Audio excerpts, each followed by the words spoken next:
Welcome back to another episode of the BFR Podcast. I'm your host, Dave. You can follow me on Twitter at Dave_BFR. I'm joined by my co-host, Vicky. You can follow him on Twitter. It's Vicky Baby. We have a great episode. We have Chicago Nic of the Just Another Year Chicago Podcast. Great conversation. We talk Justin Fields, OTAs. We talk David Montgomery, surprisingly. We talk Roquan Smith. It's just overall great conversation. Before we hop over there, Vicky, man, how you doing? Man, I'm doing fucking great. We're back again. OTAs have started. We got cleats on the grass. I know this whole time we've been kind of hype over, the draft and, off-season buildup, but we're actually now seeing like football happen. Real football. Passes, balls being caught, routes running, like not tackling yet, but like it's just a tease. You know what I mean? It's just telling us that we're even that closer to the football season. So I'm ready. Absolutely, man. Well, let's go ahead and hop right over to that interview. But Nic, how you doing, man? Good. Thanks for having me on, guys. Pretty exciting news coming out of, OTAs starting, and, it's finally starting to feel like football's back. We got a little beef going on over in Detroit. It's a lot of things are happening. So thanks for having me on tonight.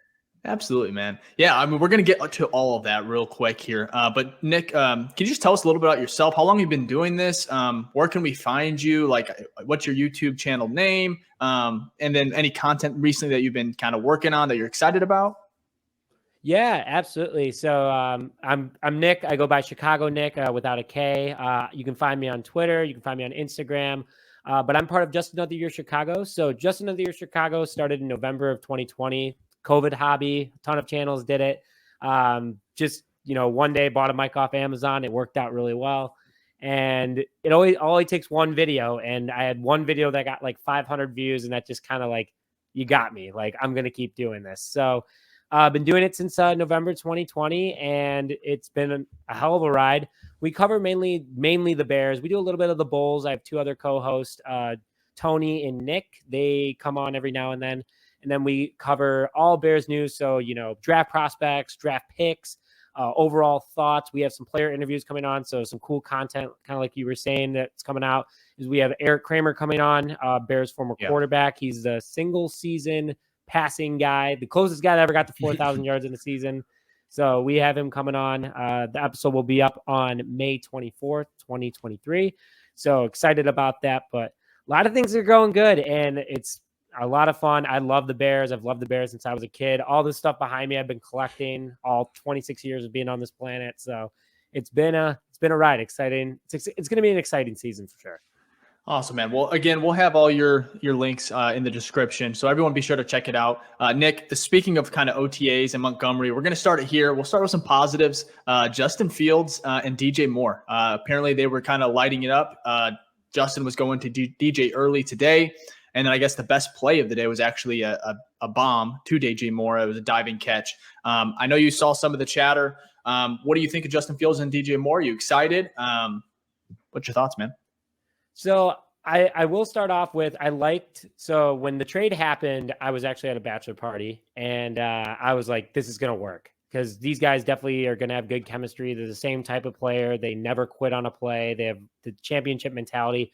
And when I found out that Fields literally called Moore like within 15 minutes of officially the trade was official, some guys are like, I don't know. I don't want to call him just yet. Want to make sure that things have gone through. Everything's, flying colors. And yeah, I think it's going to work. These guys both are super big competitors. Moore has never really had a true quarterback in Carolina, in my opinion. Some people might have different thoughts on that, but the fact that he's able to put up the stats that he has, Fields needs a wide receiver type like him, a guy who can go up and just bully people, is super fast, great downfield vision, and they both are on the same mission to turn this thing around. And Poles would not have brought DJ Moore in if he didn't work with Justin Fields. I mean, you heard when Justin Fields wanted Velus Jones Jr. He still likes Velus Jones Jr., and hopefully that relationship works out. I think they're actually they were working out in Georgia like a month ago. And they both look really good from the highlights. So, DJ Moore and Justin, they actually were hanging out a ton this offseason. Just like a different culture. I was actually at the Bulls game where it was DJ Moore, Darnell Mooney, Fields, and then there was and Claypool. The guys. Yeah. They're all hanging out in the box, and you turn around like, when was the last time Bears players did that? Like 2006, like Urlacher, Briggs, Tillman, like the guys were all cool with each other, like Smoking Jay, Greg Olson, like everybody. they've already proven it off the field that they're close, they're working, they're talking. And now on the field, the second day of OTAs, they're already doing this. And the fact that they both showed up to OTAs together at the same time, it was just big clutch move for the Bears. Yeah. Vicky? Yeah, I think, a low-key piece of this is also age. Like, I feel like our team is like 26 and under. So like you're going to have a lot of similarities and commonalities that you want to share with each other. So I think like the bonding experience is a lot easier because you have similar interests and whatnot. So I think this is all going back to like polls, he talked about this when he first got here. It's like, we have to build a culture, right? And so he stripped the team, right? He got rid of everything that did not fit his eyes of culture. And now we're seeing with this offseason, it was the first time that polls decided like, yep, these are the type of players that I'm going to bring in, So we're actually now starting to see like that first step of that actual rebuild under that vision that Poles had. So I think like Nick said, Poles wouldn't have brought him in if he didn't feel that he was going to be a good fit with Fields, right? This wasn't a team that's like just trying to bring in that one guy so we can go over the top and be Super Bowl contenders. This is like, no, I'm trying to bring in men in here that I want to be on this team for 3 to 4 to 5+ years, right? You're trying to build a foundation with this team because right now we don't have that. So I think I'm excited about that. I think DJ Moore, the talent proves itself, like consistently put up numbers. Even his lowest year, maybe like 800 yards or something like that. And he was injured part of that year. So like, even with that, the man knows how to get open, get the ball. And, he knows how to ball. And that's what we need, a true wide receiver number one. And then along with that, not only is he a wide receiver number one, what it does is the impact it's going to have on someone like Darnell Mooney, right? With Darnell, he could play one, but like on a contender, he's not a one. But is he a good two? I would say so. And then same with Claypool, right? Claypool could actually jump and be the number 2 this year. So the first time in like, I don't know, since Brandon Marshall, Alshon Jeffrey, we have like a wide receiver room and a running back room and a tight end room where you're like, yeah, there's some depth competition. This is like good on paper. And that has not happened for a Chicago Bears offense in like years. So like, I'm very excited to see what this offense can do. You took the words out of my mouth. I was thinking it's the receiving room is just so complete, compared to last year. I think that's why it feels so drastically different. Just because last year we were excited about, St. Brown, and then N'Keal Harry middle of the season. It was just a lot different.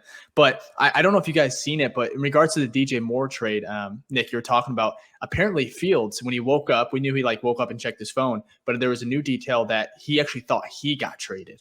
Oh, wow. I did not know that. Wow. Yes, that's saw tough to wake up to. I know. Yeah. Well, he saw DJ Moore, and I guess he immediately thought, okay, the package has to include me more than or I don't know. But the fact he was even thinking that was a possibility, I don't really like that. But he also had another question. Was like, did you ever think the Bears were going to, draft a quarterback at 1? He said, no, not really. So I just thought that was interesting, as far as like thinking you could be traded. Well, it's the NFL. It's a tough business. Like there's people that get stars that get traded all the time. So it's like, it can happen to anyone. You know what I mean? So I think like in the back of your mind as a player, that like, it could be me, right? Unless you're like Patrick Mahomes. If you're like a top 3 quarterback, like if you're not that, you could easily get traded. So interesting. Anyways, so we have, speaking of kind of, Nick, you kind of alluded this to earlier, David Montgomery. Apparently he kind of took a little subtle shot. I think it was actually a very direct shot. Not subtle. I can pull up the exact quote here from Greenberg. Montgomery said that losing games when he was with the Chicago Bears sucked the fun out of football for him. Montgomery also went on. He said, I like to compete. That is what football is about. It's so refreshing to be at a place where I am appreciated. Nick, what do you think? I think Dave Montgomery's a fantastic guy. I mean, like he really cares about the community, cares about people. He was, the very lone bright spot for a long time on this offense. I think he's just it's kind of like, that Post Malone song, like Better Now, like, oh, like everyone's better. Like, when they're up from their ex, like, oh yeah, I'm totally fine. Like, that's kind of what Montgomery's doing right now. He's kind of making it seem like, oh, I don't need him, whatever. And then when the Bears are up 35-3 entering the third quarter in Detroit before Thanksgiving, he's gonna be like, oh, I should definitely take that quote back a little bit. He's salty. He's definitely salty. He's not here anymore. There was a lot of confidence that he was gonna come back. Like, there was that statement that also Darrington Evans was gonna come back, and Poles was trying to bring back the whole running back room because he believed in it. And then he didn't even get an offer from the Bears, I guess, when free agency hit. So, guys do it all the time. Guys want to talk. Guys want the attention. Guys want to look good to their new team. Probably, looks good in front of Dan Campbell. Because on top of it, you got to remember is that they took a rookie running back in the first round. And, at 12. And you think that guy's going to sit on the bench easily behind David Montgomery, who's a 3rd-round pick out of Iowa State, never made it to the Pro Bowl, barely broke 1,000 yards a couple seasons? No, he's threatened. So he's trying to win over the hearts of Detroit to hopefully get some extra playing time. But honestly, I see him being running back too. And that's not me even. That's just a fact. That's not even like taking a shot at him. Yeah. You don't draft a running back at 12 to then sit them on the bench. Yeah. That'd be stupid. Yeah. That was like when we took when Andy Dalton was starting over Justin Fields, and it was just a dumb move. And especially with running backs because they throw them in quick. I mean, normally, we took Rashawn Johnson in the 4th round, and he's just as good as any other good running back on paper, athletic ability wise. I don't know. Like Detroit's got plans, and David Montgomery was just kind of a veteran filler that they needed, I guess. Yeah, it's weird. Vicky, what do you think, man? Yeah, I mean, you liked Montgomery, didn't you? I mean, yeah. I mean, who didn't? Yeah. Monty didn't do anything. I liked him too. Sorry, I got to put that out there. No, you're good. You're good. I think we all agree. I think most Bears fans like it. So that's why it's like interesting because I think, Nick, you said it perfectly. It's a bitter ex, bro. You got dumped. Sorry. Move on. Move on with your life. There's more, you know what I mean? There's more fish in the ocean. Like, you're over here worried about us and you're on a new team. But I get it. It really is just a play to kind of like to the fan base to be like, nah, this is my team, right? To kind of like cement himself as like, nah, I am now a Detroit Lion. But it's kind of funny, right? Detroit had a great year last year for like Detroit standards, right? Give them that. Much better than us. But you can't be like, oh, wow, losing sucked the fun out of it. And then you go to an organization who's lost more than any other fucking organization in the NFL.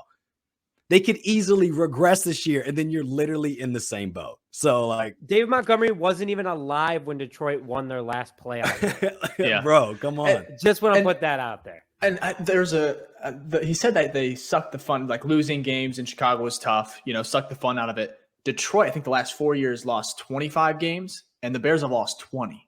So both miserable. But I mean, Detroit, come on. The only better thing is that you lose in warmer in a dome. That's it. Like you went from a losing organization recently to another, if not worse, losing organization. And I think Nick, I think they did actually offer him. I think Poles kind of mentioned it during his press conference, or maybe a month or I don't know how long ago it was, but that they did offer him a competitive offer, and he turned it down. I didn't hear that. I don't know. Again, there's so many reports out there. I don't know if that's true. I think it was during free agency, so you can take that with a grain of salt. He did say that, but it's also like, how much of what Poles says is that true? You know what I mean? So, I mean, he gave Foreman what he thought was a competitive offer, and it's a $3 million cap hit with a ton of incentives. So maybe I think that I just want to shout that out real quick is that Ryan Poles is super good at the cap. Absolutely. It's all incentives based. And I'm like, why doesn't everyone do that? I would be like, hey, Fields, I'll give you $1 million a year. You throw a touchdown, I'll give you $10 million every time you do it, kind of deal. I don't know. Obviously not $10 million, but man, he'd be rich. He'd be rich. I'm just putting that out there. But I don't know. David Montgomery, he's a good guy. He's a good guy. Just not for the Bears. The thing is, I was in the camp of let's resign him. Well, if we can get him for $10 million, I was like, at that time, I was like, that seems like a very fair deal. Maybe 3 years, $4 million, something like that. I just felt like it was, competitive. But the interesting thing with the regime, it is different because with the Bears, at least the last 4 years, it feels like the cap has always been an issue for us. And now it's like the Bears are not overspending in free agency, even though they could have. They're set up even better next year with more capital, same cap space. It's kind of refreshing to kind of see how great, this front office kind of really is. It's still early, but they're doing it a lot different than Pace. Well, Poles told you right from the beginning what his philosophy is, and that's to have flexibility. And so to have flexibility, you have to set limits. And then if it goes over those limits, you're out. right? So you want to always have enough cap, right? So that you can start to make moves left and right like he did this offseason. And he did it in a way where even next offseason, we're going to be top 10 easily in cap, more probably near top 5. So that's what, I mean, he understands we're rebuilding, and to rebuild, you're going to have that so we can keep bringing in talent. Yeah. And I guess we'll move on to the next one, kind of going fast here, but Jalen Johnson, this was another big one. Some people are kind of overreacting on Twitter. Some people are kind of, hey, it's May, it's volunteer. He's kind of still, I think he's actually fully healed. I think that's what Flu said. As far as his injury goes. But again, what do you guys think? I'll start with you, Ficky, this time. What do you think of Jalen Johnson? Should we be worried? Do you think he should get that extension? Do you think it's going to happen? Just kind of give me your thoughts on it, man. Again, it goes back kind of like the same situation. It's going to happen if the number is in the range of what Poles believes he should. I think Poles wants to extend these players. Like, we need talent, right? So he values Jalen Johnson, but if Jalen Johnson and I guess his agent are coming over with a number that's past that threshold that he has set, then he's probably not going to go over it. So am I concerned? It's the first day of OTAs. Probably not, right? It's kind of hard to judge now, but the closer we get, like if this man does not show up, like it's August and you're kind of like, yo, where you at? Or it's a full holdout. Obviously I'd be concerned then, but until we kind of get to that point, I'm just kind of like, let's wait to see if he shows up. Awesome. Nick, what do you think, man? I think Poles saw this coming, and I think he's playing chess right now. I mean, why else did we take 3 DBs in the draft? 3 athletic defensive backs. Like, this could have been a conversation that's been going on for a while. Jalen Johnson really hasn't been posting anything Bears related over his social media, like at least that I've seen. Very little time spent on it. But when I saw it, I was like, yeah, whatever. Like, I love Jalen Johnson. I think he's a fantastic lockdown corner. He's locked down Adams. He's locked down a bunch of really good wide receivers. But at the same time, like, Poles clearly has something that he's looking for, signing 3 very athletic, big DBs that play a lot like him and that can fit well into the defensive scheme if needed. If he holds out, I mean, what is he holding out? He's holding out on a rookie contract, which I think would not be a smart move. And Poles clearly isn't afraid to trade away players. Jalen Johnson's definitely worth more than a 4th rounder, in my opinion. He has he has the stats to back it up. But I think this was a chess move by him with the draft. But Poles also is saying to the media, I am doing this with my players. And Poles isn't going to lie to the media that he's talking to his players in the background to then, as the general manager, because what happens when he goes and tries to sign guys next year and the information gets out that he was lying to the media? No one's going to want to work with him. He's lost all credibility. So I think he is working with Johnson, but he also knew Jalen Johnson as a person is probably going to be tough to work with. So it's an interesting move. I'm not worried about it, because we do have a ton of talent at the defensive back position, kind of like what we were saying earlier. And if he wants to be a part of a winning roster, he wants to be a part of the team, he'll put it aside, play his rookie contract like Roquan did, and hopefully work it out. We have the cap this year. We have the cap next year, but Poles is just doing his homework and making sure that it's all going to work out. But I know that's a weird take, but for once, I'm not worried about it. As good as that feels to say. So it's not the same as like Roquan's situation. You know what I mean? Like, right. On paper, he was the only bright spot. Yeah. Right. And who's that rookie? Is it Stevenson, or who's that corner we drafted from Miami? And then we have Terrell from Maryland. Minnesota. My bad, Rick. Yeah, Flus was talking about Stevenson today, and he talked about quite a few players, but there was a tidbit where he was almost, you could see in his face, he was very, very excited about him, saying how he just kind of was very impressive. And I thought that was interesting, with JJ being gone, and then, like I said, he's tall. He kind of has the tools, the physicality. It'll be interesting. Now, I'm going to put these 3 players out there. You can only extend 1. Okay. Ooh. Okay. I love Mooney. Yeah. Nick, I'm going to start with you. Mooney, Kmet, Jalen Johnson. Who you extended? Ooh. Only 1. Are we giving them fair market value, or are they giving hometown discounts? Let's just go fair. Across Fair no market hometown. Value. Yeah, because we don't know how these guys feel. Morale. I'm gonna go JJ. Now, just hear me out. Why? I like it. We drafted Tyler Scott because Mooney is on his last year of his contract. Tyler Scott also is just the same type of player. Claypool's contract's coming up too. I'm more worried about Claypool, to be honest. But he's obviously not in the 3. Cole Kmet, he's definitely his stock has gone through the roof. We brought in Tunyon though. And I think Kmet would hit free agency. No one would take him right away. And he grew up a Bears fan. So I could see him signing a cheap contract. But Mooney, I think it would be Jalen Johnson out of the 3 for sure.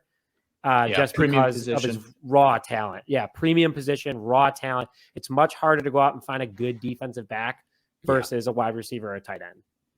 Yeah, that's good, man. Vicky? Yeah, I was actually going to say the same thing. You guys said it right there at the end. It's a premier position that is harder to find, right? Like, you can find these wide receivers, similar stature. And I love Mooney. Like, honestly, Mooney's the best wide receiver we've had that we've seen, right? In a good amount of time since Brandon Marshall. So I hope we keep him, right? Kmet, tight end, not as big of a position, right? A little bit harder to find, really, like good tight ends. So that would be like second on the premier position list. But if you see impact, Darnell is going to be like second and then JJ first. So impact, JJ's 1, and positional values, he's 1 as well. So you'd have to go with JJ. The question is, will he actually be the first one signed? I want to put a little asterisk on mine though, because Fields is going to get pissed if Kmet or Mooney go, because he has such a good relationship with them and you want to keep your quarterback happy. So it's between a rock and a hard place kind of deal. You know what I mean? Yeah, that is going to be tough. Oh, we lost Dave. That's right. He'll come back in. But that is tough. I mean, really, ideally, you want all 3 of them to come back, no matter what. And an ideal, and I think they could. I mean, they could. It's just the wide receiver room has 9 guys in it now. Like, you're not going to make many. It's so many. Like, DJ Moore's and Claypool, I believe, are the only locks because of the amount of investment that's in them. Yeah, then you put the trade, and then Mooney. I guess it would be Mooney, and then Velus Jones Jr. was the guy that they drafted. It's tough. It's so tough. And then you have Dante Pettis, who is super close with Fields too. But and then St. Brown too, who's been like a good wide. Like, he was like, for what you're paying him, he gave you what you paid for. So like, I see him as like a solid, like if he does what he did again, especially like run blocking and whatnot, and kind of does what he, like his role is, I could see him coming back again too. But yeah, think about this though, Nick. This is like the first time in a minute that we've had a wide receiver room this deep. That's crazy. Yeah. Where we're over here like, who's gonna make it? Who's not? You know what I mean? So it's a good feeling. It's a great feeling. I can't wait to. I mean, it's not just that too. Like, we have it also in the running back room too. Like, even last year, it's really you just had Khalil Herbert and Monty, but now we have 3 in there that we feel really good about, and that's even after losing Monty. So like, I think what was really important about this offseason was basically polls decided, like, let me get rid of all excuses when it comes to evaluating Fields. I need to give this man as many options, like as many weapons on the outside, in the backfield, on the line. I mean, places still can be upgraded, but like, he was like, we need to make sure that we can't be like, well, he didn't have anybody to throw it to, or he didn't have a good running game to hand it off to. So I think that's why they kind of like went all in per se with their offseason moves. Yep, absolutely. Welcome back, Dave. Yeah, welcome back. Oh, you're muted. You're muted. I'm back now. Was I frozen? What happened there? Yeah, you were. Just a bright smile though, because we were making some fantastic points. That's what it was. Yeah, I don't know. You got too excited about who to take. Yeah. So I apologize. What is it? Was it still going smoothly for you both though? Yeah, we're good. Okay. We're just talking about how we'd go with JJ. But what about you? Yeah. Who would you go with? Yeah. Well, I mean, so it's interesting. I didn't even think about Claypool having him in there. I think they're going to keep at least 2 or 3 of these guys. Especially with Kmet, I think he does take a hometown discount. He wants to be a Bear. I think he wants to be a Bear for a long time. So it's hard because I like corner. I think it's such a tough position to fill. Wide receiver, it can be tough at times, especially last year, of course. But it's easier, in my opinion, to find a good wide receiver than a lockdown corner. And I don't know if Jalen Johnson's a top 10 corner. I think he might be. No. I don't know if he's top 5. For sure. So it's interesting. It really depends on the money, but I think you guys are both right going with Jalen Johnson. But if I had to pick, I love Mooney as well. So, I know, but I think you do go with Jalen. It really just Mooney depends on the price. Most exciting. Yeah. But the question is, do you think that realistically we'll be able to get all 3? that we will extend all 3? I think you get all 4 at a good price. With having 2 first-round picks next year, 2 second-round picks in 2025, I feel like you can get some decent talent. Someone's going to go, and you can get the top talent at that position in next year. That's true. So, draft, I don't know. I want to keep them all, but these guys can't be 35 running around the field. So we need to bring in young blood, and someone's going to go. It'll be interesting, especially after the season. We'll kind of have a way better idea as far as, how did Claypool perform? How did Mooney perform? And so on, so forth. I'm very excited about Kmet, though. I think he's going to have an even better year. Tight ends take a little bit, and I think he's progressed last year. So I'm very excited about him. But we'll go ahead and move on to the defensive side of the ball. We have Tremaine Edmonds with a 105-yard pick 6 today. Now, it wasn't on Justin Fields. Thank God. Twitter would have broke. But it was actually against PJ Walker, our backup. But I'm excited with him. But, what are your thoughts on Tremaine? Do you like him more than Roquan? What do you think of the signing initially? And then obviously today's performance kind of backing it up. Again, take with a grain of salt just day 1 or day 2 of OTAs. Sorry, was that for me first or was that for Ficky first? Yeah, we'll go with you, Mick. I love the signing because he's actually worth $18 million and he's such a competitive player, very smart. When we signed him, I was like, that's the guy. It's actually who I wanted the Bears to originally draft instead of Roquan Smith. But to be fully transparent with you, bigger linebacker, plays like Urlacher. As you can tell, I'm a pretty big fan of that guy. But I think it's great. I think it sets the presence that the defense, even in day 2 of OTAs, is not going to be afraid to go after the ball, to make a play, to give a full hustle. I mean, 105-yard running, sprinting as a player, like that's no joke. And those guys are going to be gassed after too. I think he brings the defense to a whole new level. He was a captain in Buffalo. He's a consistent 100+ tackles season kind of guy. I think he's going to bring a ton to this defense. And who knows? I mean, he could be the next great Bears linebacker. I know usually we keep those fully Bears all the time, but you bring him in, he's going to do some really good things. I love the energy that he's bringing. I love how he talks to the media. He's so invested in being a Chicago Bear. I love every second of it. Yeah. Fick?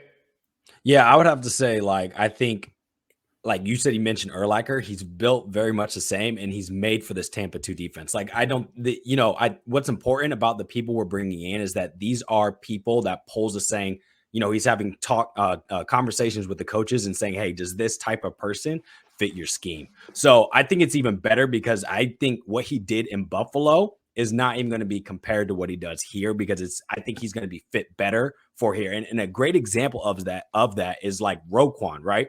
When Fangio was here, we in the 3-4, we saw Roquan ball out, right? As soon as we switched to the 4-3, and Roquan was already on the team, right? So this isn't someone that Flus necessarily picked.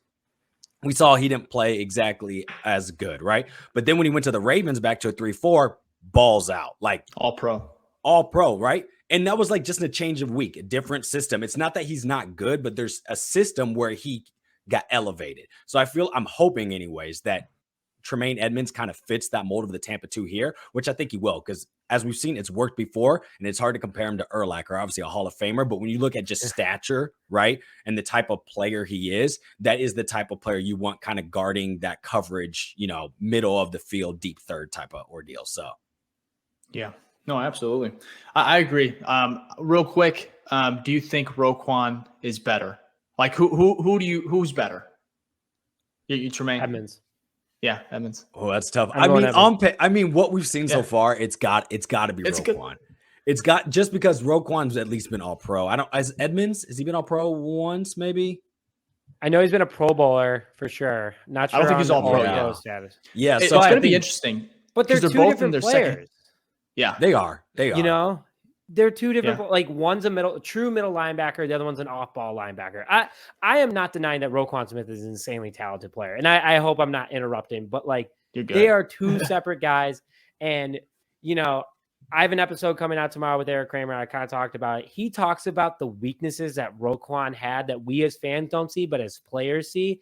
And there was a ton of issues. And I don't blame Ryan Poles for getting rid of him now. he was a smaller linebacker. If you think about it, I think he was only 6'1.5", which I'm not. Yeah, he's like my size big. because I saw him here in Atlanta at my gym lifting. I took a pic with him, and he was like my size, like height wise. So he's Tremaine Edmonds would be like double me. But yeah, Tremaine Edmonds huge, and he's just is he 6'6"? How big is he? 6'4"? Something like that. How big is he? 6'4.5". Yeah, dude, throwing in the middle, all those tip balls with our secondary. That's what got him. He was one of the highest pass coverage grades according to PFF. So over the middle, yeah. Same with TJ Edwards. So again, I think it's very important to see that we are picking these players that are fitting the scheme that we have. Yeah. So their expectation is that not only were these good players elsewhere, we are going to be able to elevate them to another level, which that's what's exciting about. Because you look at him, what he did in the Bills, you're like, that's good. But if like you could get him to that next level, that's when we start to be like, start comparing him to people like Briggs and Urlacher and, great Chicago Bear linebackers. Yeah, absolutely. Well, I guess we'll wrap it up here, Nick. We appreciate you giving us your time, man. It was fun. Yeah. Before we go, I know you're doing a giveaway. Do you just want to kind of give us a little details on that? Yeah, absolutely. I appreciate you wanting to call that out. And speaking of Urlacher, we're doing a Brian Urlacher Hall of Fame autograph giveaway of the famous bear hug photo. It's a 15 by 40.5 inches. I mean, like it is the perfect man cave piece for this upcoming season. We hit 1 million total views on YouTube. So thank you. If you guys follow me and are over here on this channel, thank you so much for all your guys' support. But we're doing a giveaway. All you have to do is go to subscribe to our channel and go check out Twitter, like and retweet our pinned tweet. But as long as you're subscribed, you're automatically entered. But we're super excited to give it away. You guys are obviously already in. I saw you guys both have entered. So it's going to be exciting. And then we're going to actually have another giveaway next week because we hit 5,000 subscribers. So if you're subscribed, you automatically enter that one too. So stay tuned for that. Congratulations. Awesome. That's good stuff. That's awesome. 1 million and then 5,000. That's awesome, bro. Well, congratulations again. We'll have to have you back on. Oh, we will. Yeah. And you guys are going to come over to my channel too. Would love to have you on. Absolutely. All right, man. Thank you. All right. I just want to thank Chicago Nic for hopping on the show with us. It was a great conversation. We're going to be over on his channel here in a couple weeks. We're excited about that. But now we're going to go ahead and get into our mailbag, our Twitter mailbag. We just had asked you guys to send us some good Bears questions. We got quite a few, so we appreciate it. Vicky, man, are you ready? Man, I'm ready. I'm ready. The fans are wild, so I'm ready. I'm ready. Yeah, some good ones. So we're going to start here.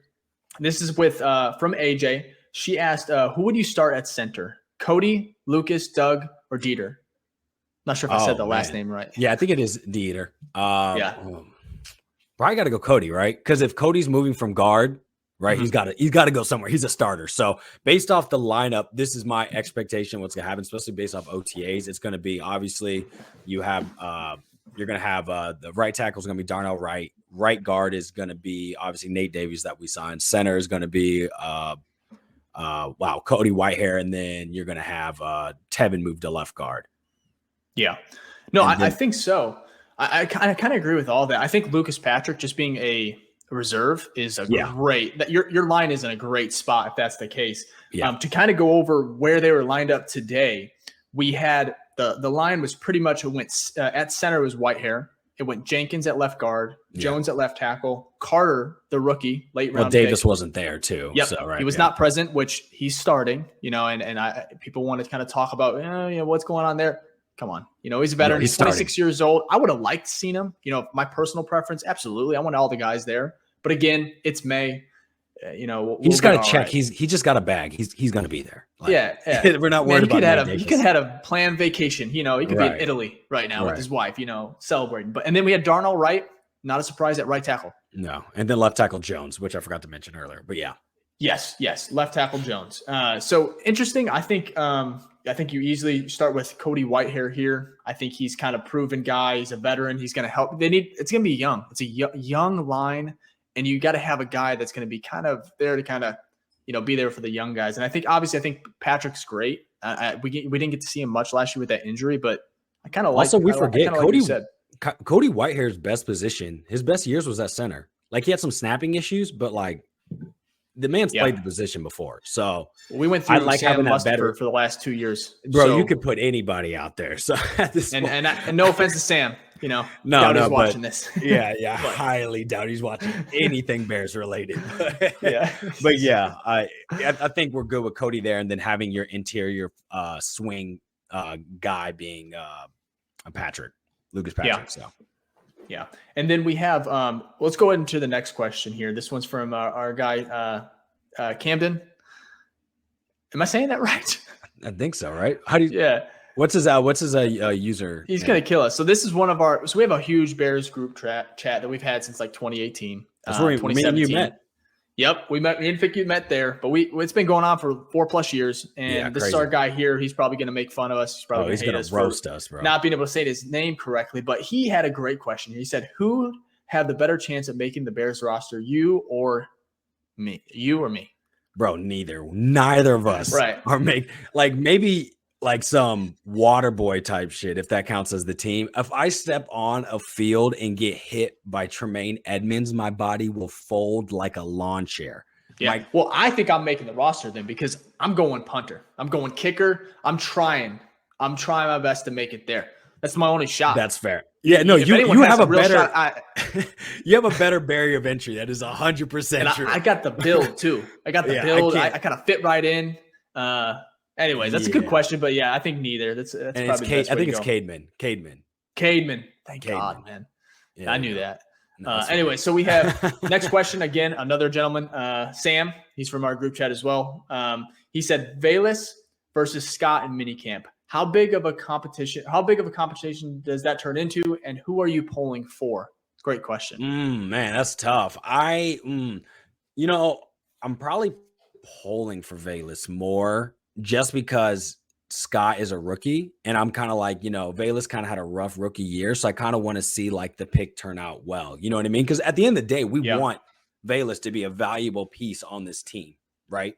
So I want to see him win the battle. But on the other hand, if Tyler Scott is like balling out, I'm not going to be mad either. Like that means you just drafted a great player. Hopefully cop-out answer is that like they both look, good or great. Yeah. So what about you? Yeah. I mean, you can never have too many weapons. I think what Kansas City's kind of doing with Patrick Mahomes, they have a bunch of young guys. They're also bringing in some veterans like Juju, but they also have some guys that are young, fast, gadget guys, and you can't have enough of those on your roster. Now, when it comes to Velus versus Scott, I think he's going to have a good year. It took a little bit for him to adjust. He had some issues, but at the end of the day, he did help the Bears get the first overall pick, and you got to take that into account right there, with all those muff punts and everything. But no, for real, I like them both. I like them both a lot. And I think the Bears are doing great as far as getting weapons for Fields, and you can never have too many. As far as who I'm polling for, they're both young. It's very hard. I just want them both to do well. Yeah, it's hard to pick here. That's a really good question, though. We're kind of taking the easy way out we're here. Definitely copping out. I think we'll be going for both. Yeah, I think we'll be rooting for both. Kind of see.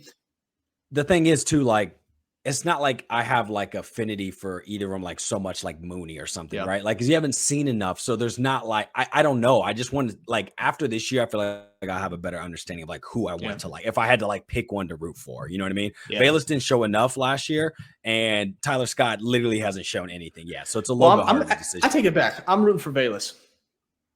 Reason why? Scott's very young. Okay. Velus is a little older. Yeah, so we need to see that return on value. Come on now. Yeah, so I need him to we can have Scott here for another year or two, kind of mold, play wide receiver 5, 6, maybe even practice squad, God forbid. But he has that time. And Velus, I know we make jokes. He is 26, I believe. Oh, yeah. I don't know. 25, he's a little older. Maybe going on 26. Yeah, I think he's 24. I would like to see him kind of take that next step here. Maybe claim that number 4 spot and really solidifies himself as like, because when he had the ball in his hands last year, I mean, he's pretty electric. It was first down after first down, 10 yards. If it wasn't a punt return, the man was pretty good. Yeah, reliable. Anyways, good question, Sam. We appreciate that one. The next one is Brady. How soon is Roschon Johnson RB1, and why is it before Thanksgiving? Yeah, that's funny as hell. How are we shitting on our boy Herbert? Last year, the fan base was like, Herbert is the GOAT. Like, they were so ready to dethrone Monty. Right. So then now it's like we got someone else, and everyone's just like, well, fuck Herbert. I'm like, the recency bias is crazy. It's a testament to Johnson. Of course, this Also, is good. I think he's going to be very, very good. Like, I agree, Yeah. but it's not like Herbert didn't show us. Herbert should have the opportunity to be running back 1, and I just don't think it's that quick that like he's going to get dethroned RB1. Now, will Roschon be on the field maybe more? Possibly, because at least from what we know, one of Herbert's weaknesses was pass blocking, right? So third downs, you're going to see Roschon probably in there more likely, right? So maybe he gets more snaps. Also, like, what is this RB1? Let's be real. Like, the best teams in the league have a rotation. I don't care who is the first person to get the handoff to start the game. That means absolutely nothing to me. What about Foreman? I mean, he had better numbers than Montgomery last year. Bro, just rotate. That's all I care about. Keep fresh legs. Fresh legs. Kind of like how you view the D line. Like, I don't actually care who starts the first drive. Yeah, I want to know like who's the freshest when you need them the most. Shout out to Herbert, though. I mean, I think he's earned it. You know, he's shown, he's proven. I think he should be RB1 as far as like the roster goes. You know, you got to put number one in there. the depth chart. Yeah, come on. But it could be Foreman. I wouldn't be surprised. I wouldn't be either. Next question, Jeffrey L. Carter on Twitter. Who do you think Poles is working on signing for defensive end? Well, you know who didn't show up to OTAs today, right? I know. Washington, Montez Sweat, Chase Washington. Young. Come on now. He's on the phones.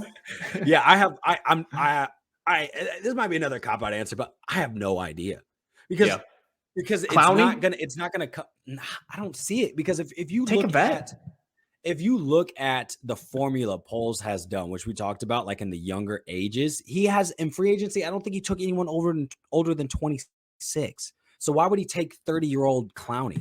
Like, what is a 1-year signing like going to really do for the team? You know what I mean? You'd rather roll the dice because it's not like that 1-year signing is going to push us from 7 wins to like 15. You know what I mean? So it's like, I think Poles is like, if I'm going to, let me put it this way.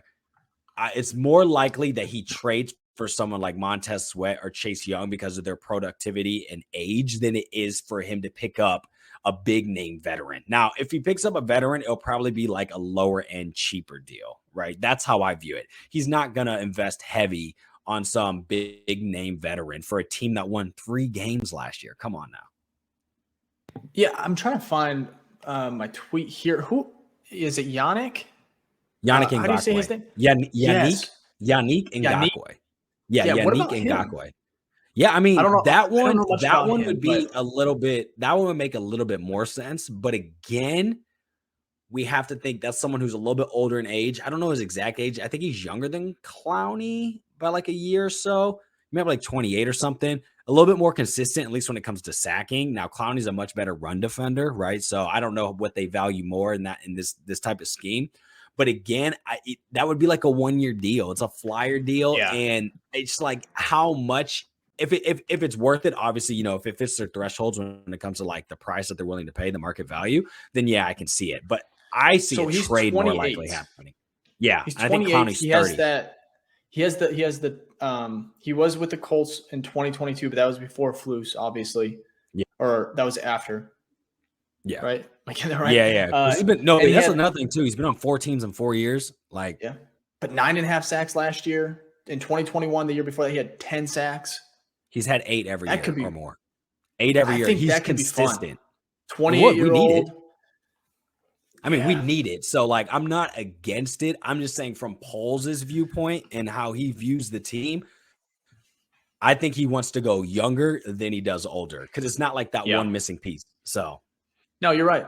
Absolutely. Yeah, good question, though. And then we have Frankie. How soon do you think DJ Moore and Justin will have that connection, and will it be anything close to the Hurts and Brown connection? I think that's interesting. Obviously, we just had a great conversation with Nick. Right. We talked about that connection. It's already there. Day 2. I know it's technically day 1 with the media, but day 2 of OTAs, and we have the biggest play of the day was Justin Fields to DJ Moore diving catch, which I'm kind of pissed we haven't seen that on Twitter. I know. That hasn't made any social media. So I don't know how we missed that one and how we dropped the ball, but maybe it'll be out tomorrow. Who knows? I think they have like some issues. They have some like restrictions when it comes to media, what they can show and what they can't. But what about the Bears? What about the Bears social team? They're never going to do that. They never show that. So well, they showed Edmonds pick 6. Yeah, they did. So I don't think we're asking for a lot here. Yeah, I don't know. I don't know why. I don't know. I just know that because the NFL is how the NFL is. They always try to keep things like, secret. So they don't like to show a lot in these earlier months. So it's fine. Yeah. It's like what's even better is that the fact that I don't see it now is going to make it even like more exciting when it happens, like in a game. You know what I mean? So the second part, I agree with all that. The second part is, can they be anything close to Hurts and Brown? That's such a high expectation. I mean, this is AJ Brown. Yeah. Like AJ Brown is a tier higher than DJ Moore.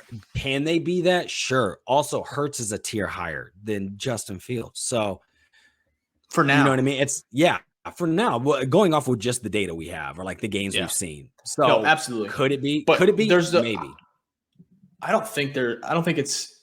It might be crazy, but I do think there's a possibility where Fields, who could be better than Hurts, could then elevate. I can see that. He could then elevate more because Moore has been doing this with very, very crappy quarterbacks. Shitty quarterbacks, yeah. So if Fields balls out and he's a tier above or just a little bit better than Hurts, then what are the numbers? What is Moore going to his production going to look like?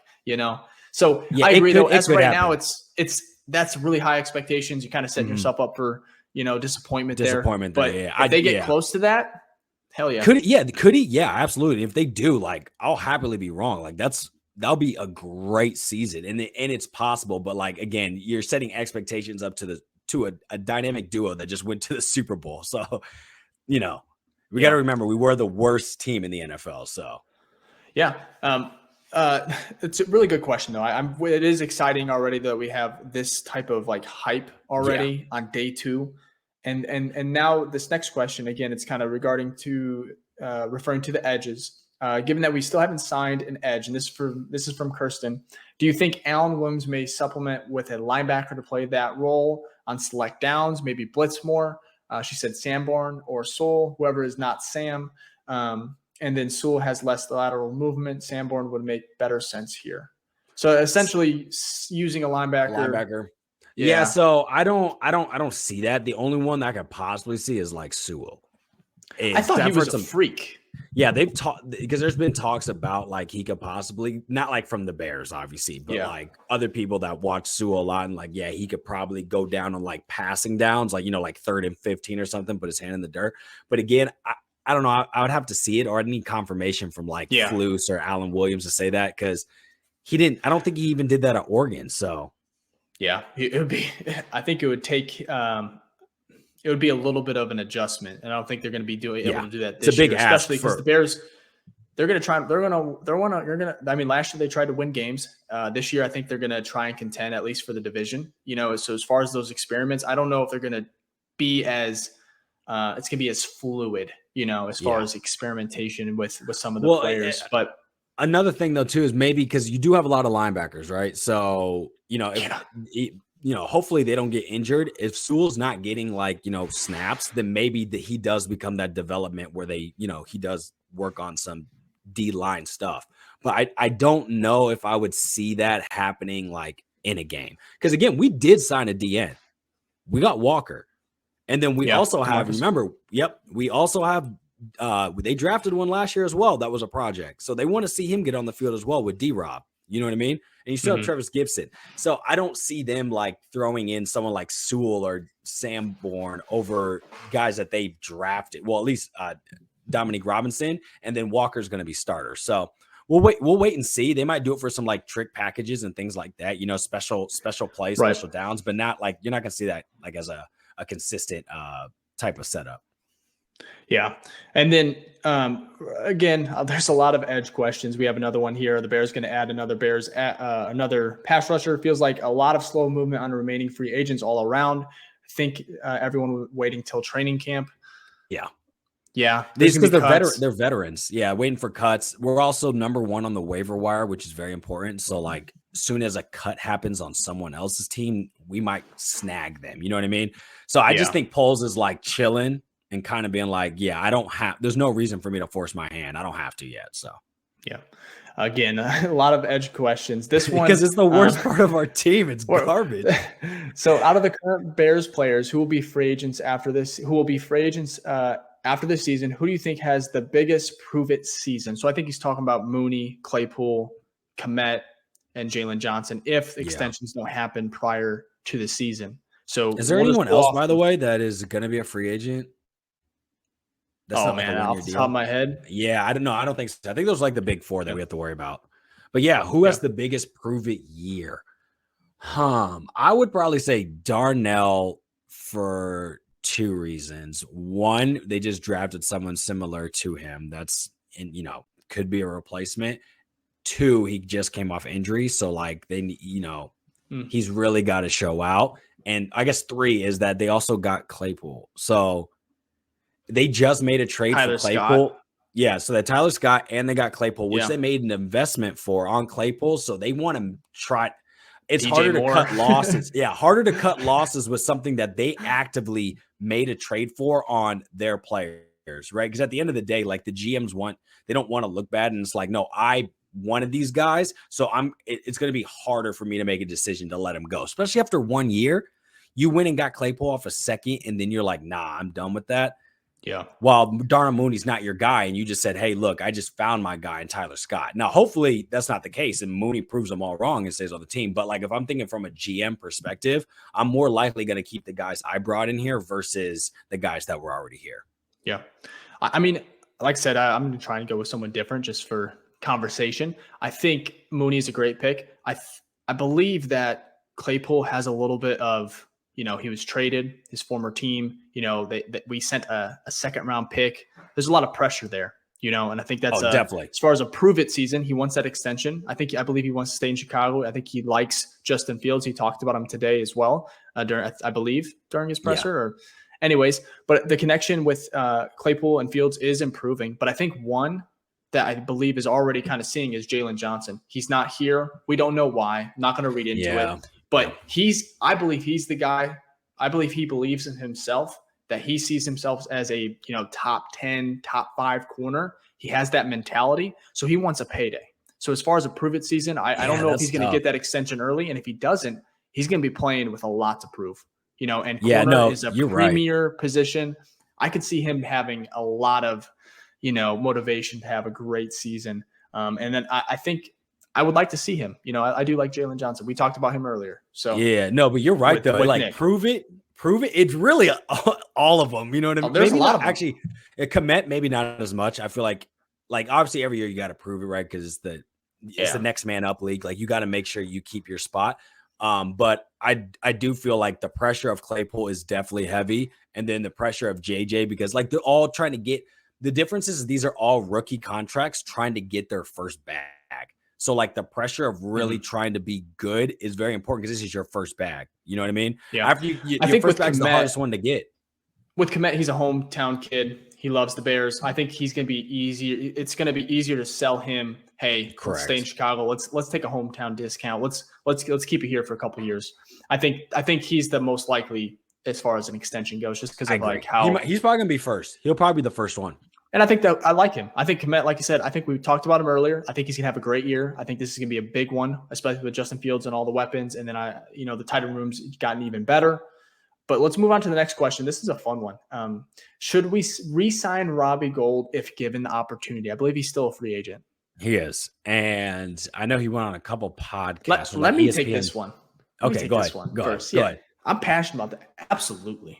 I know does it make sense? Does it make sense? Do you want to mess with the chemistry of, the special teams? No, probably not. But for me as a fan, and we should have never let Robbie go. Absolutely. Oh, no, and I love Santos.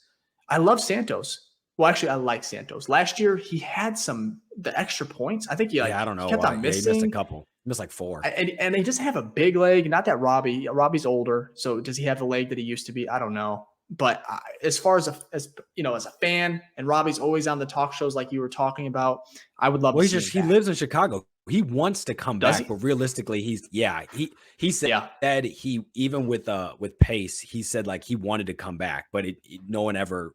They almost worked out a deal. I think there's a piece or some nugget that was dropped that they were talking. I think after Parkey, which I can't believe I just said that, but after that situation.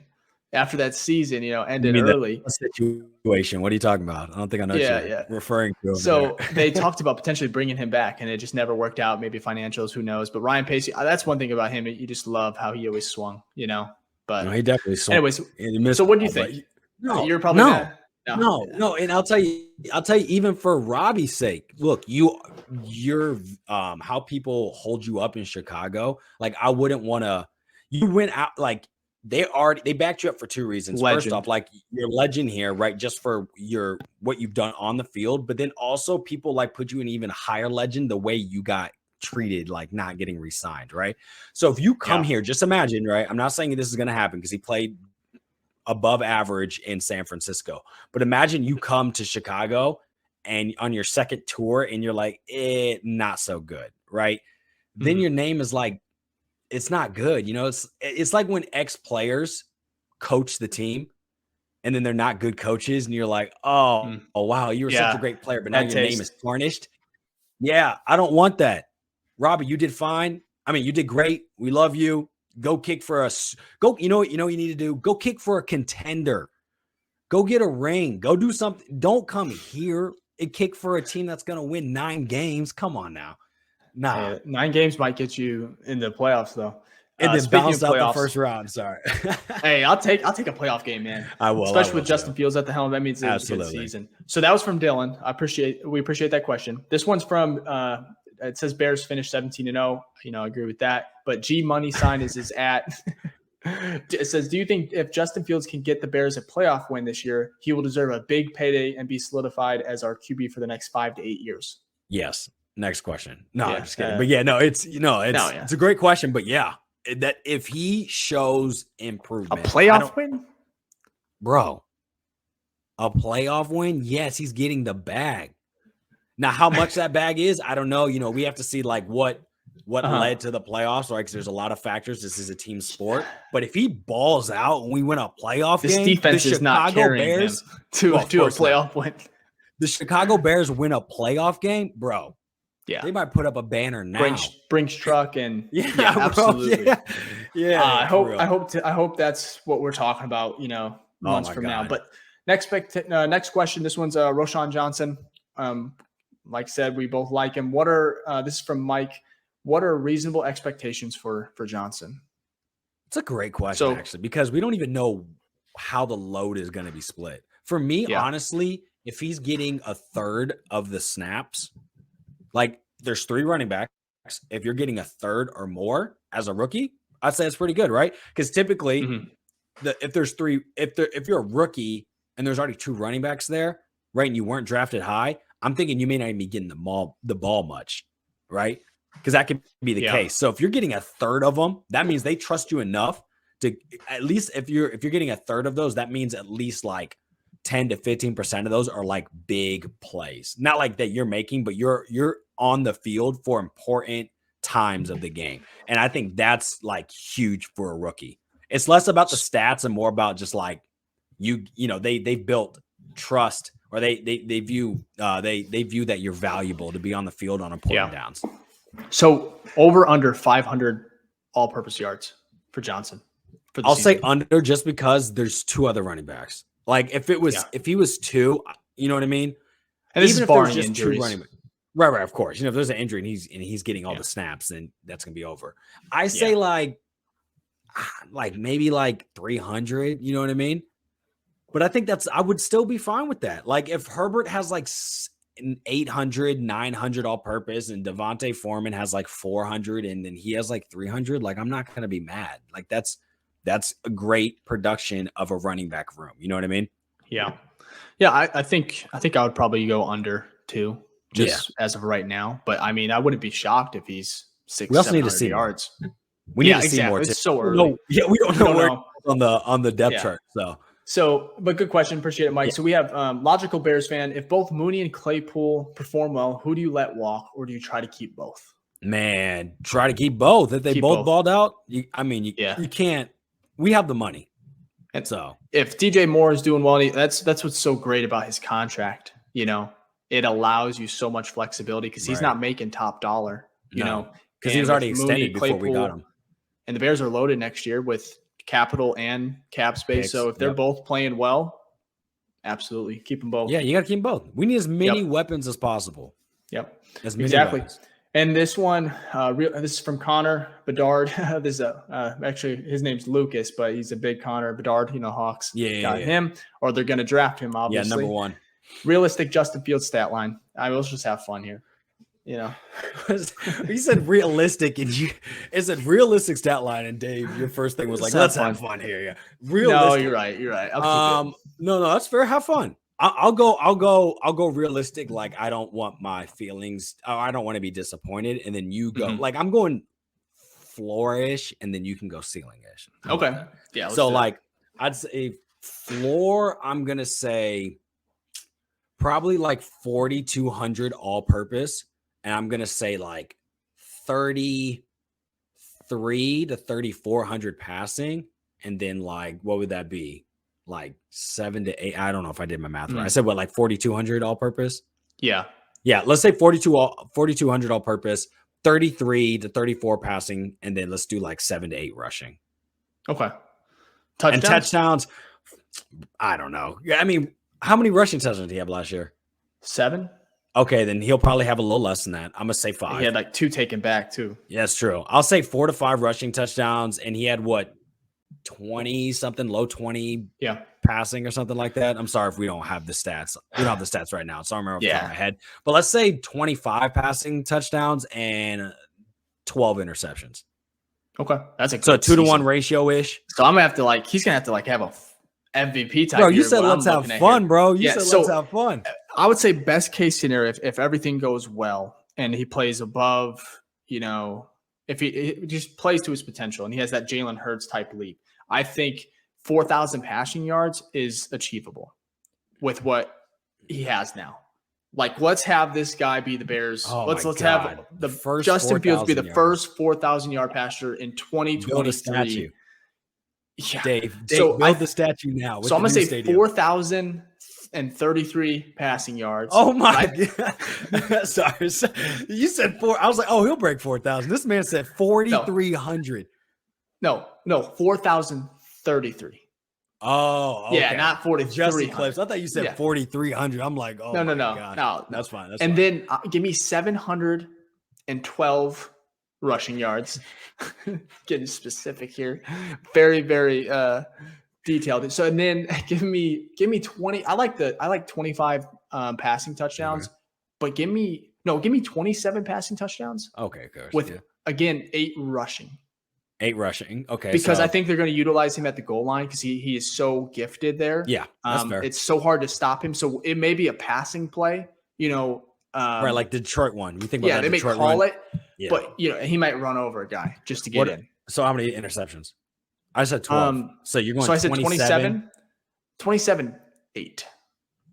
Wow, that's fun, bro. I'll say that's efficient. I don't know if it's MVP just because like 27 touchdowns is not enough. It could be though, because we all love a good story. Bears are in the playoffs. It's true, but you got to think about like that's only 35 total touchdowns.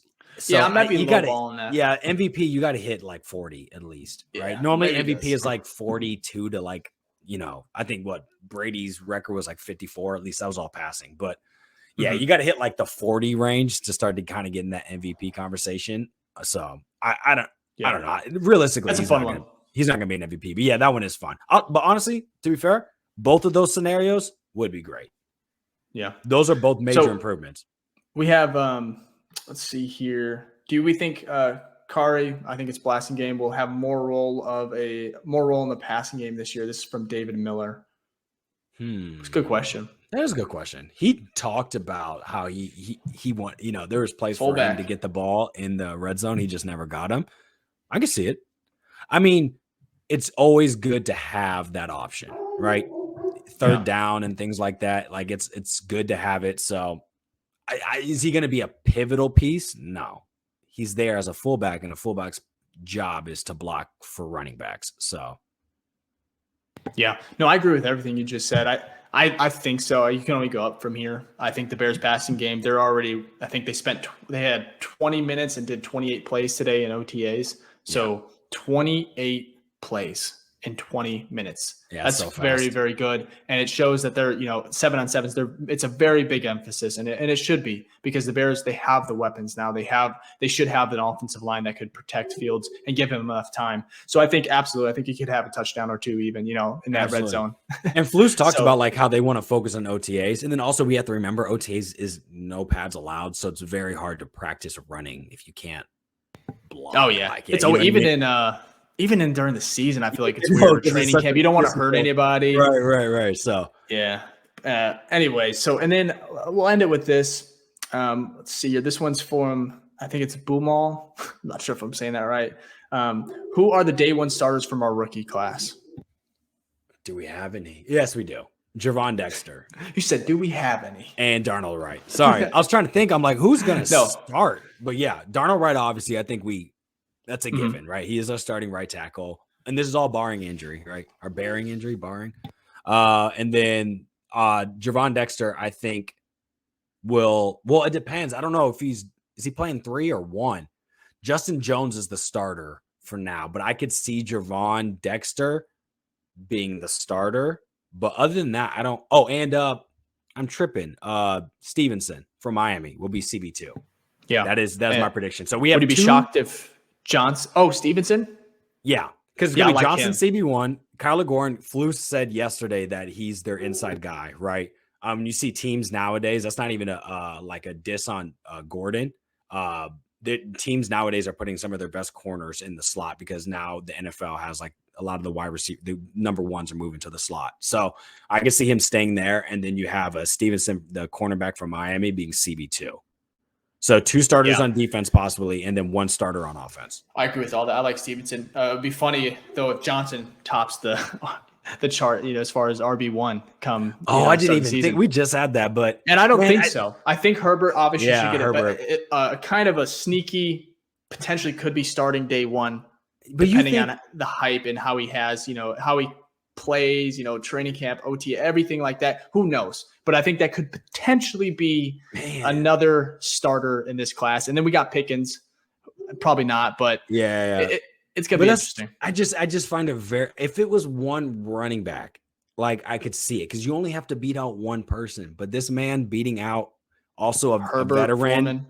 Yeah, I don't know. If it happens, great. I don't even know if that's great because I'm like, shouldn't Herbert should be the one. Like, even if Johnson's good, Herbert's been in the league and played well. He should show that he's RB1. So I almost feel like I'd be disappointed if Johnson's starting. In my opinion, I think I view it more of as a negative than as a positive. So I'm hoping Herbert's that dude. I think the running back room is going to be great. It's going to be a fun. The Bears are going to want to run the ball just like they did last year. And Absolutely. you have to worry about Fields and his dual threat. So I think running the ball is not going to be an issue no matter who's taking the It won't snaps. be as good as last year just because like last year we broke like records, but like I think it's still going to be a top 5. I think it is an emphasis, and what's going to take this offense to the top is now it's not like our only thing. You know what I mean? Yeah. It's like now we can actually have wide receivers that can catch open, passes. So yeah, no, absolutely, man. I think we first of all, we appreciate all the questions. These were great. Thank you for sending them in. We'll do this every couple of weeks or depending. It is the off season, it's kind of OTAs are here. So it's kind of fun. There's a lot of news, but we are kind of getting to that point mid off season where we're going to need some more, probably just some mailbag questions. It's fun. We appreciate it. All the interaction. Vicky, man, I think that about wraps it up. Do you have anything else you want to talk about? Nah, man, you know me. I could talk on for hours. I know these people don't want to hear that. And we got more episodes to talk about. But it's exciting. OTA started. There's going to be more stuff coming out, more clips. It's all just like feeding us Bears fans and our addiction, like getting the hype and really getting us closer and closer to week 1 against the Green Bay Packers. So I'm just excited for it all. Absolutely. And again, thank you for Chicago Nic, Just Another Year Chicago podcast. Again, we'll have all his information here in the description. A great conversation. He has a great interview with, it was a Doug Kramer. Eric Kramer. Eric Kramer. Yeah, Eric Kramer. Yeah. The leading. Who's Doug Kramer? Why does that sound so familiar? Anyways, Great interview with him. Check it out. I believe it's out probably tomorrow when we're recording this. Yeah. But check out on his YouTube. We'll probably have it here linked as well. But again, everyone that is kind of tuned in on YouTube and supported the channel, we appreciate it. If you do like the content, make sure to like, subscribe, and comment. It really does help the channel grow. I think we have about only 30% of the viewers are subscribed. So make sure to, if you do like it, subscribe. It does help a lot. But we'll be back next week, next Tuesday or Wednesday, depending. But we'll have an episode out for you. So we appreciate it. And until next week, we'll see.